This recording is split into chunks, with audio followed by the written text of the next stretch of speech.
నెలల్లో 30,000 ప్రభుత్వ ఉద్యోగాలు ఇచ్చి నిరుద్యోగ యువకులకు ప్రభుత్వము ఒక సంపూర్ణమైన విశ్వాసం ఈ ప్రభుత్వం మాది, మా కోసమే ప్రభుత్వం పనిచేస్తుంది, మా కోసమే ప్రభుత్వం ఆలోచన చేస్తుంది అని చెప్పి ఈరోజు మన ప్రభుత్వం అన్ని కార్యాచరణలు తీసుకున్నాం. మనం డిసెంబర్ 7 నాడు మన ప్రభుత్వం ప్రమాణ స్వీకారం చేసి మార్చి 17కు 100 రోజులైంది.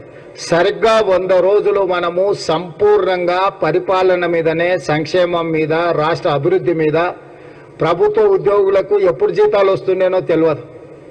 మనం వచ్చిన మొదటి నెల 4వ తారీఖు ఇచ్చినాం, 2వ నెల 1వ తారీఖు ఇచ్చినాం. ఇలా ప్రభుత్వ ఉద్యోగులందరికీ 1వ తారీఖు నాడు జీతాలు, పెన్షన్లు ఇచ్చే పరిస్థితి రాష్ట్రంలో మనం తీసుకొచ్చినాం. 10 సంవత్సరాల నుంచి లేని 10 సంవత్సరాలు ప్రభుత్వం మీద ఉద్యోగస్తులు విశ్వాసం కోల్పోయారు.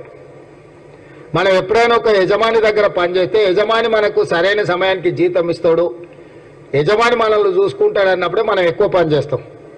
తిండి పెడతాడో పెట్టాడో, జీతం ఇస్తాడో ఇయ్యాడో అని అంటే ఎట్లకెళ్ళి కష్టపడతాం మనం. అందుకే ప్రభుత్వ ఉద్యోగస్తులందరికీ 1వ తారీఖు నాడు జీతం, 1వ తారీఖు నాడు పెన్షన్ ఇచ్చే విధానాన్ని మనం తీసుకొచ్చి అందరికీ ఒక విశ్వాసాన్ని కల్పించాం. అదేవిధంగా